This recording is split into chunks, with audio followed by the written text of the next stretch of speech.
What's up, guys? I'm Baptiste. There's going to be a gigantic experimental patch that is going to arrive on March 22nd. This is going to have over 40 changes, lots of buffs and nerfs for almost every single character in the game.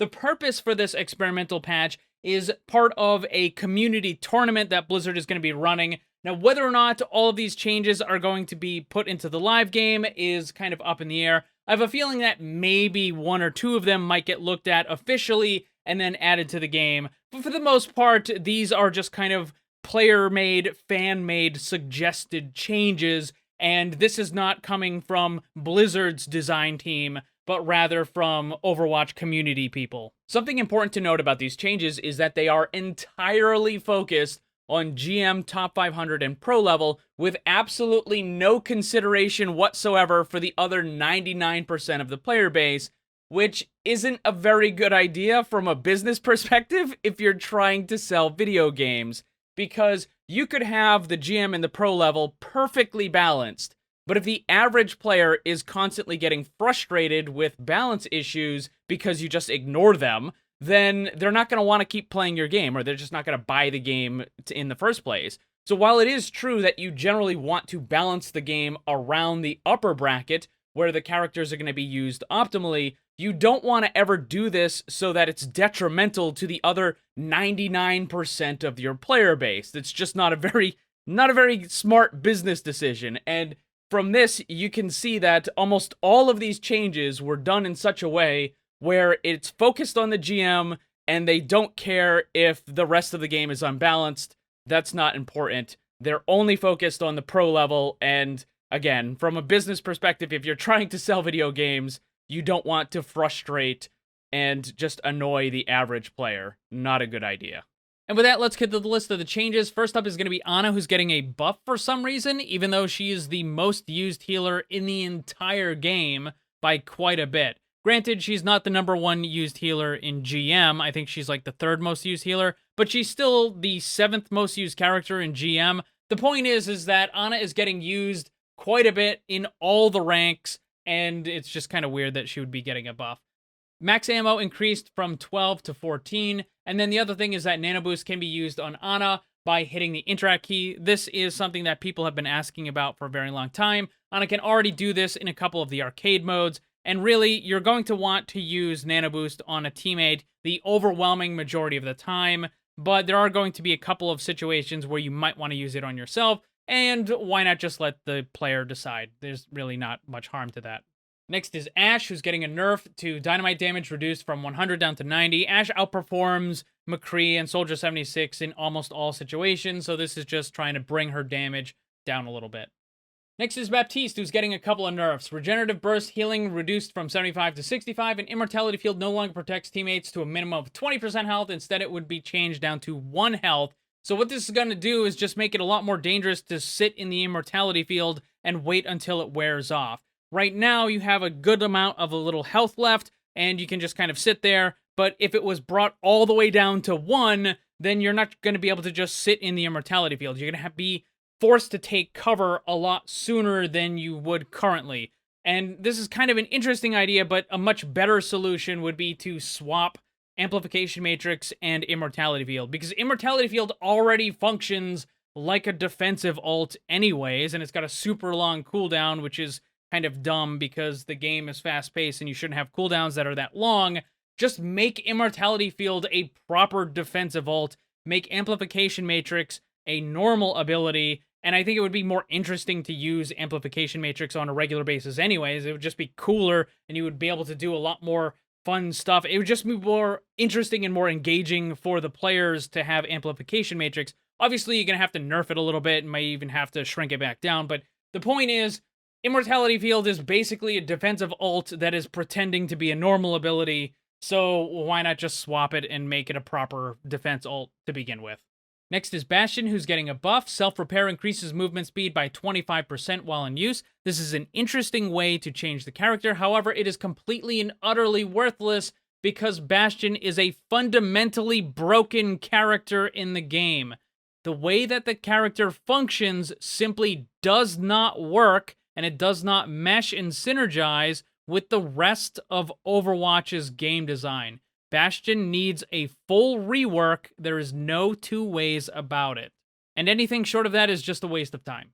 Next up is Brigitte, who's getting yet another nerf. Inspire healing to teammates removed when Brigitte is eliminated. This really doesn't make sense in terms of consistency with how the rest of the game works. When Baptiste uses his regenerative burst, it places a buff on the teammates and they get the healing from that. It's the same way with Brigitte. When she gets the Inspire activated, when you hit an enemy, it places a buff on the teammates and then they get healed from that. It's not like Lucio, where when he gets taken out, the healing just goes away, because that's not a buff that is being applied to the teammates. That is something that they have to be near him to get. So it just isn't, it's inconsistent with how the other abilities, similar abilities, would work. Regardless, Brigitte is the least used healer in the entire game. She's the opposite of Ana. Ana is the most used healer in the game. Brigitte is the least used healer in the game. For every rank, Diamond and below, Brigitte is absolutely, completely, and utterly worthless as a character. The only place in the game where Brigitte is getting any kind of consistent use anymore is in GM. But even at that rank, there are 4 other healers that are getting used more often than she is. Baptiste, Lucio, Ana, and Zen, and then with Brigitte at number 5, immediately followed by Mercy, and then Moira's all the way at the bottom. The thing is, yes, Brigitte was causing problems at the upper bracket level, right? The armor pack was just too strong, and they needed to change that stuff. That's fine. Okay, you can't have a character that is just way too strong at that upper bracket level. But at the same time, you can't nerf the character to the point where she's just completely worthless for the remaining 99% of the player base. It just doesn't make any sense. And you can make all the arguments you want about how they need to learn to play, but the fact of the matter is the average player is never going to make it into GM. And if it's a frustrating, unbalanced experience for them, they're not going to want to play, and they're just going to get annoyed by it. And that's, again, keep going back to this, is not a good business decision to annoy the vast majority of your player base. You just can't do that if you want to sell video games. Next is D.Va, who's getting a buff. Booster duration increased from 2 to 3 seconds. This makes her a little bit better of a dive tank, just more mobile in the fights, and this is a nice little change for the character. Next up is Doomfist, no changes, and really, I mean, he's kind of a middle-of-the-road character across all of the ranks right now, so, I mean, he's not particularly amazing, and he's not awful either, so no changes is kind of appropriate, I guess. Next up is Echo, who's getting a nerf to the ultimate. When the ultimate ends, Echo would be healed to half health instead of full. And this makes sense because right now you kind of get an extra 2 lives whenever you use the ultimate, which is probably a bit too much combined with everything else. Next is Genji, who's getting a couple of buffs. Alternate attack spread reduced from 9 to 8 meters, so they're going to be a little closer together, meaning you can hit more enemies at longer range. You'll be able to hit them with more of your attack. Second thing is with his ultimate Dragon Blade, when Genji gets an elimination during his ultimate, the duration is increased by 1 second. So the current duration is 6 seconds, and then you could get potentially an extra 6 seconds on top of that. So 12-second Genji Blade, although I guess the last one wouldn't matter, because if you did manage to get all 6 eliminations, yeah, you get the extra second, but all the enemies are gone, so it wouldn't matter. But the fact of the matter is, you could get like a 10, 11, 12-second Genji Blade. That just seems ridiculous. If you're going, I mean, I like this kind of, it's out of the box thinking, and I kind of like the direction that it's going, but it seems like it would be way, way, way too strong, because for the most part, if the Genji has even the slightest clue as to what he's doing, he's probably going to get 1 or 2 eliminations almost instantly. You dash up, you ult, you dash down, swing once, twice, and then you got, you know, a couple eliminations from their backline supports or from a DPS or something, and you're just gonna automatically, like, almost every single time you use this, you're going to get an extra 2 seconds, possibly 3 seconds. So that would mean that Genji would have, on average, an 8 or a 9-second ultimate almost every single time. And since you have the extra time, the extra seconds, you're probably going to get an extra couple eliminations on top of that. It just seems a little too strong. And when you combine this with Nano, it would just become just ridiculous. Now, if you're going to do something like this, then I think that you would probably need to reduce the initial duration of the ultimate. Maybe bring that down to 5 seconds or 4 seconds or something, and then you can do it. I don't know, you need to mess around. It just seems like an 11, 12-second Genji Blade just seems ridiculous to me. Next is Hanzo, who's getting a bunch of buffs to his ultimate. The movement speed would be increased by 20%, the damage would be increased by 20%, and the distance before the dragon forms from the arrow would be lowered from 10 to 5 meters. So this would just mean that it would appear faster when Hanzo launches it. It would be closer to him. And the thing is, Hanzo's ultimate is really amazing when you combine it with Zarya's Grav, but other than that, it's just kind of meh. And this wouldn't change really much of the impact of combining it with Zarya's Grav. It would still pretty much just be an amazing combo regardless, but this would just make it more useful and not have to combo it all the time. Next is Junkrat. His mine ability minimum damage increased from 30 to 35. So this is the minimum when you're at the max range from it. I don't know why this would be increased. Maybe there's some threshold or a combo thing that I can't think of off the top of my head. But whatever. It's an extra 5 damage. Okay. Next is Lucio. Soundwave cooldown increased from 4 to 6 seconds. This goes in line with what Blizzard has been doing with their weakening CC, just so that it's less frustrating. And then the crossfade change, radius increased by 50%, so it would be a much larger area. But the effectiveness is increased by 20% at close range, falling off to minus 50% at maximum range. So essentially, if you're close to Lucio, you get more effect than what you currently do in the game. And if you're really far away from Lucio, then you get a lot less effect than what you currently do in game. The problem I see with this immediately is that in order to get the best benefit, then Lucio would kind of have to be on the ground with your team.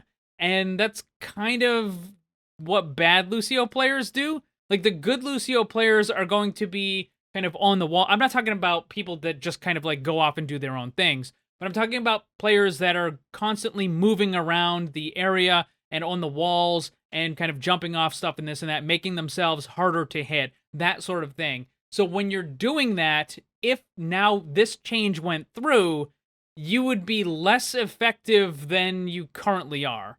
So I don't really know if, like, this seems like it's almost a good idea. I guess it would kind of depend on how far away, like, where does it actually start dropping off in the effectiveness range, right? Like, does it start dropping off, like, really quickly, or does it start dropping off after, like, 8 meters away from the teammates, or maybe 10 meters away or something like that?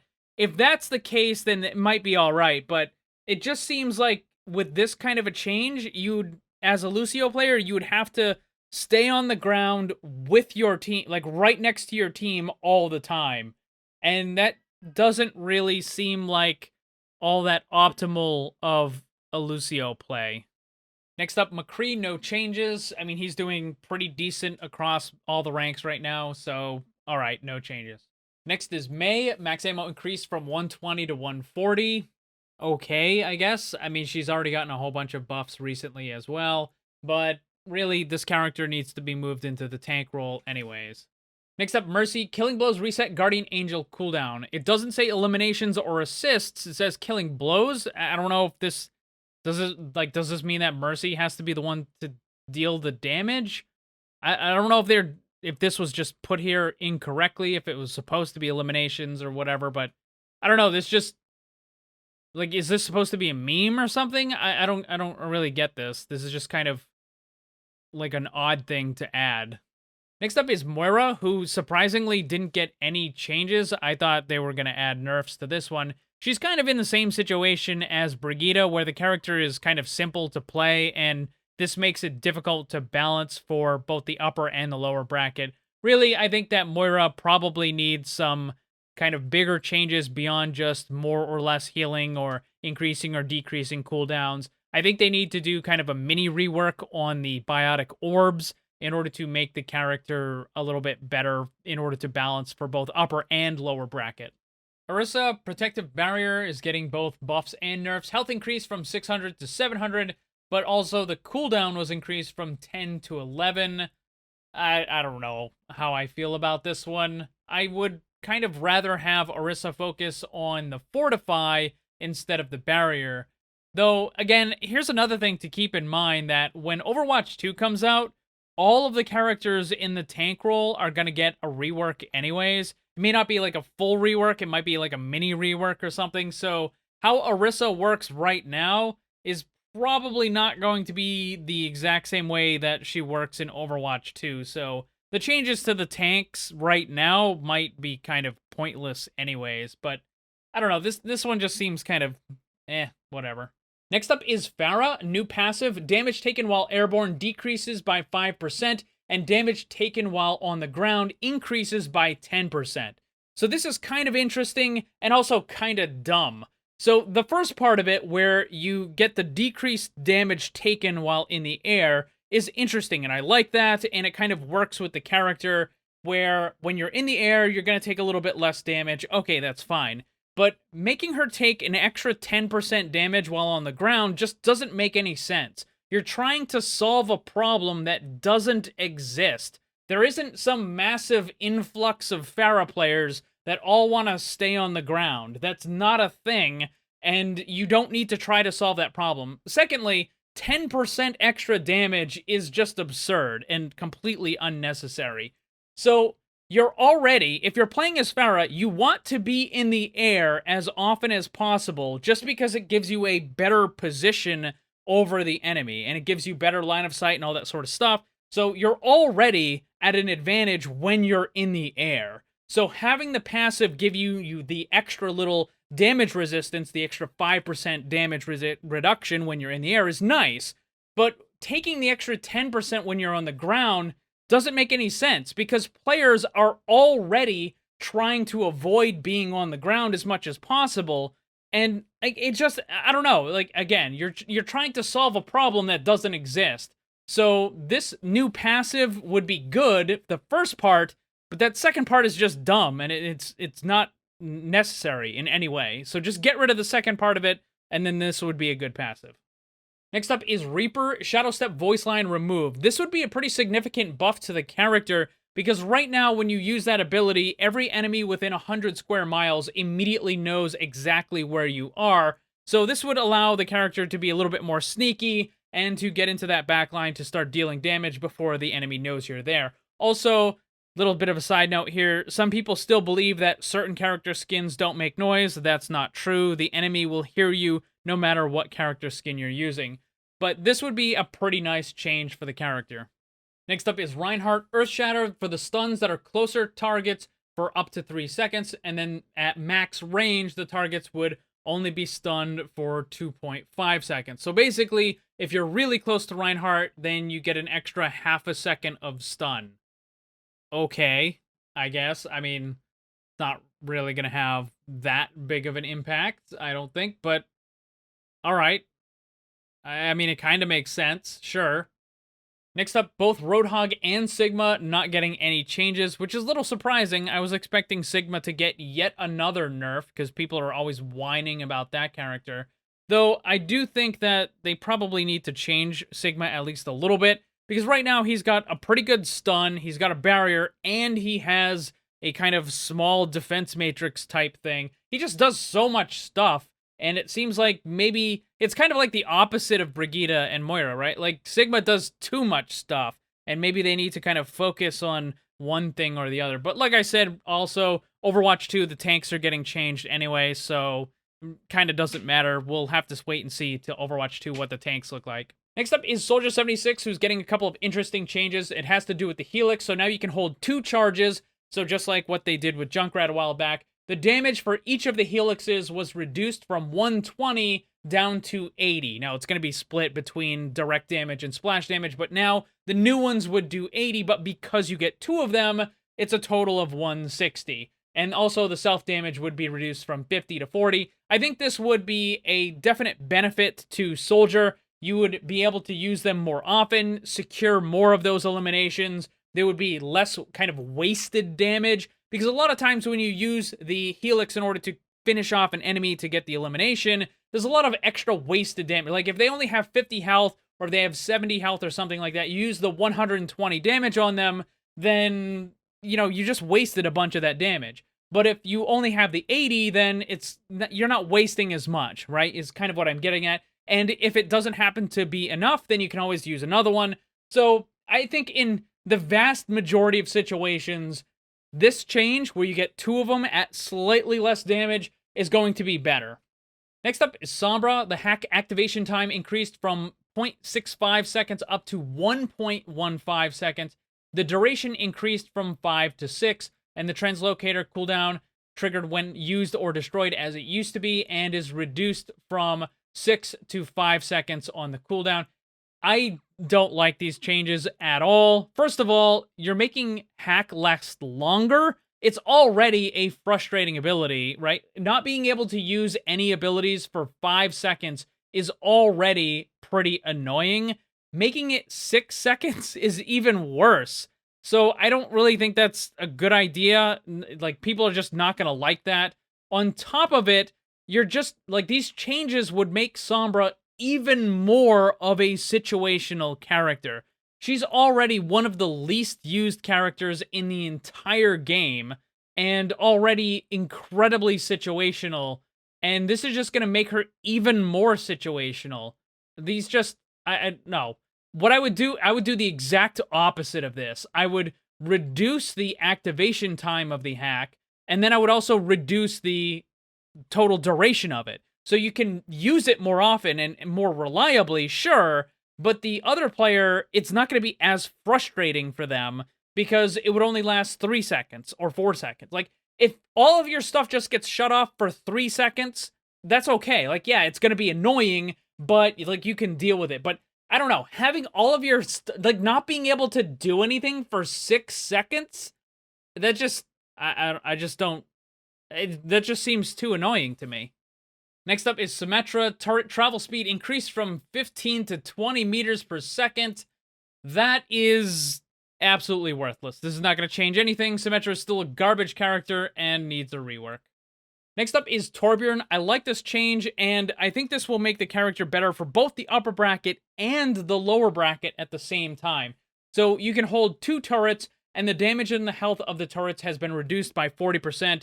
I'm pretty certain this means that you can only have one of the turrets active, but when it gets destroyed, you then have kind of like the backup one, and you can throw that out. So the thing is, with the upper bracket players, the turrets are very easy to destroy. They don't move, and those players are good enough where they can very, very quickly destroy those turrets. So now that Torbjorn player being able to just toss out another one right away is going to be very effective. It's a nice little bit of bonus damage that you can have and force the enemy players to kind of focus on that instead of focusing on the enemy, the other players on your team.